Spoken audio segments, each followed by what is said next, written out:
When night drew its curtain, the sky had already turned into a battlefield. The hush from every direction, the flutter of drone wings, the roar of missiles, spoke the same thing. Russia had opened its full arsenal again. The assault on Ukraine was not a single strike but a storm made of wind, fire, and smoke whose only purpose was destruction. But this time the story was different. Ukraine's radars were awake. Their watchful systems breathed with the city, as if every corner were being watched by a single eye. The moment the first target rose on the screen, lightning seemed to streak across the night. Every drone slipping through the dark found itself in the sight of some air defense system. Every missile that tore through the air waited for an answer. This was no ordinary night. It was one of those hours when even the air seems to hold its breath, when after each blast there is a fragile silence, as if the world has paused. Ukrainian air defense marshaled its full strength, machines and people moving as one, bound by the same resolve. Systems like Patriot and SAMP-T were more than machines. They became a wall facing the tempest. There is a rhythm in war, a cadence where each interception, each counterstrike writes its own line. Fires bloomed across the city skies, but beneath them, Ukraine's heartbeat kept steady. Every fallen drone, every shattered missile marked the power that runs not only on weapons, but on will. By morning, when the smoke thinned and darkness gave way to pale light, the field had told its tale. It was another night when death knocked at the door, and the answer from inside was, "We are still here."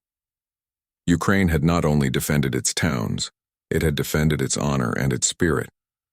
Those who remained at dawn wore more than exhaustion on their faces.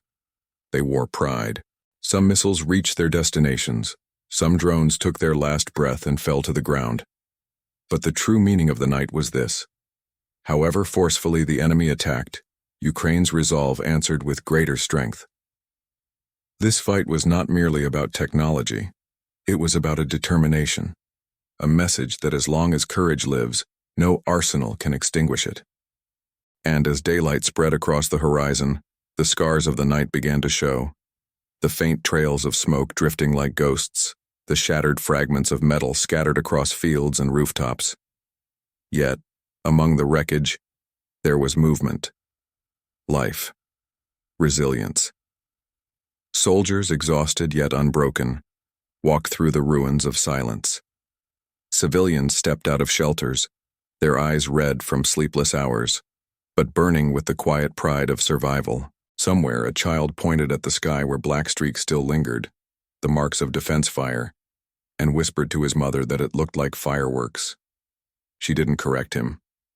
Because maybe, in that moment, those lights were fireworks, the kind that celebrated endurance, not victory.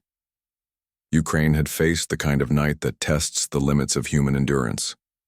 Machines can intercept, radars can detect, but it's the human heartbeat that decides whether the dawn will come with hope or despair. And that night hope had won again, fragile, trembling, but alive. For Russia, it was a show of might. For Ukraine, it was another reminder that steel alone cannot conquer spirit. The more the skies filled with threats, the stronger the hands that guided the interceptors became. It wasn't about numbers anymore. It was about defiance, the refusal to bow, the decision to fight even when the odds screamed otherwise. By noon, the hum of repair had replaced the echo of explosions. Engineers worked shoulder to shoulder with soldiers, clearing debris, reloading systems, preparing for whatever might come next. There was no celebration, no loud triumph, only quiet determination. Because everyone knew this wasn't the end. The next night could be the same. The war had turned into a test of who could endure longer, who could keep believing even when the world demanded surrender. And somewhere far away, as new orders were drafted and strategies rewritten, the message from Ukraine's sky still lingered like a warning carried by the wind, that even in the darkest night, when the enemy sends everything it has, courage will still find a way to answer back. As the day wore on, the air still carried the faint metallic scent of burnt fuel and scorched earth. Streets that had trembled under the storm were now filled with quiet footsteps, firefighters, medics, and volunteers moving with the rhythm of purpose. Windows shattered, power lines torn, roofs broken, but somehow the heart of every home still beat with a single unspoken truth. We are still standing. Television screens flickered with the morning news, voices speaking in calm defiance. The attack was repelled, they said.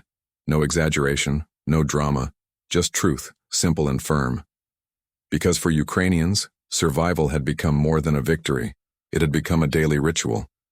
The people no longer waited for peace to feel strong. They had learned to find strength in the chaos itself. At the command centers, the night's data poured in. Flight paths, interception logs, fragments analyzed for intelligence. The officers didn't speak much. They didn't need to. Every glowing dot on the radar from last night told its own story. Some marked success, others loss. But all together, they painted one image. A nation refusing to vanish. In villages far from the cities, old men sat outside their damaged homes talking softly over cups of tea. Their laughter carried something ancient, a stubborn humor that even war couldn't steal. Children played among broken bricks, turning pieces of shrapnel into pretend treasures. It was strange, almost poetic, how life refused to be defeated. How, even after the fire, the fields still smelled of soil and grass, not fear. By sunset, the sky was calm again. No sirens, no distant thunder of engines. Just silence, fragile but beautiful. Soldiers rested near their vehicles, helmets beside them, eyes half closed, knowing the night could come alive again at any moment. They didn't talk about what they'd faced, they didn't need to. The air around them held the memory, and as darkness began to fall once more, the radar screens flickered to life again, green dots appearing faintly across the horizon. But this time, no one flinched. They were ready. Because by now, Ukraine had learned a truth carved into every dawn and every night. That courage isn't the absence of fear. It's the decision to rise even when fear has already arrived. The world may measure wars in numbers, missiles fired, targets hit, lives lost. But Ukraine had rewritten that equation. It measured its strength in something unseen, something uncountable, the will to endure. And as the stars reappeared above a scarred but unbroken land, that will, silent, steady, and human, shone brighter than any weapon ever could. Night fell again, slow and heavy, like a curtain pulled over a wounded stage. The city lights flickered back to life, some powered by generators, others dim and trembling, but still shining. Somewhere in the distance, church bells rang, not out of celebration but out of habit, like the echo of an older, quieter world that refused to disappear. In the command posts, screens glowed softly, operators leaning forward with tired eyes fixed on the radar. Every pulse, every blip was watched like a heartbeat, and in that rhythm lay the fate of thousands. The air defense crews didn't speak much. They didn't have to. The silence between them was its own kind of understanding, forged in exhaustion, in trust, in the unspoken knowledge that tonight might demand everything again. Far below, in the city streets, people moved like shadows, learning to live between alarms. They no longer ran every time the siren wailed. They listened, they waited, they understood. The fear that once ruled them had evolved, not vanished, but transformed into something quieter, stronger. It had turned into awareness, resolve. In small apartments and underground shelters, families gathered around dim lights, sharing bread, sharing warmth, sharing silence. The war had taken many things, but it had also given them a strange kind of unity, the kind that's born only in the face of something bigger than life itself. Every story whispered in the dark was a promise that they would remember, rebuild, and reclaim what was theirs. Above them, the night sky looked scarred. Faint trails of smoke and light still drifting where the defense fire had danced hours earlier. To an outsider, it was chaos. But to those who had lived it, it was a pattern. Proof that even the darkest night could be mapped by courage. And somewhere near the front, a young soldier sat against a wall, his rifle resting beside him, a cigarette glowing faintly between his fingers. He looked up at the sky, the same sky that had tried to kill him, the same sky he'd defended, and smiled, not out of joy but defiance. He whispered to no one, "You can send everything you have, but you can't take this away." The wind carried his words across the quiet fields, past burnt trees and broken glass, until they reached the horizon where dawn would soon rise again. The world beyond might never understand what it meant to survive night after night like this, to fight not for glory but for the simple right to see the next morning. And when that morning finally came, slow and pale over the battered land, Ukraine stood once more, bruised, weary, but breathing. The fires had faded, the sirens had stilled, but the spirit that had fought through them remained unbroken. Because in the end, war may take cities, bridges, and lives, but it can never conquer the one thing that cannot be bombed or burned, the will to stand up again. And as the sun rose over the silent ruins, Ukraine did exactly that, stood, steady and alive, ready to face whatever the sky dared to send next. The sun climbed higher that morning, touching the ruins with gold, turning smoke into mist and broken glass into something that glittered faintly, like hope, pretending to be light. Streets that had been battlefields only hours ago were filled now with people sweeping, rebuilding, beginning again. It wasn't order, not yet, but it was motion, and motion meant life. From the windows of the damaged buildings came the sound of radios, soft voices reading updates, announcing power restorations, listing names of neighborhoods now secure. Every word felt like a small victory.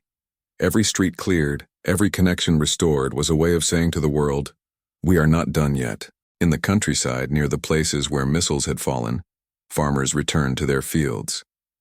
The soil was torn, but it was still soil, still theirs. They walked through it silently, hands brushing over the earth, as if reassuring it that the war could bruise but not erase what it meant to belong. And somewhere among them, a seed was planted again, not just into the ground, but into the future. At the borders, convoys rolled, trucks filled with aid, supplies, and quiet gestures of solidarity. Flags from different nations fluttered side by side, their colors bright against the gray horizon.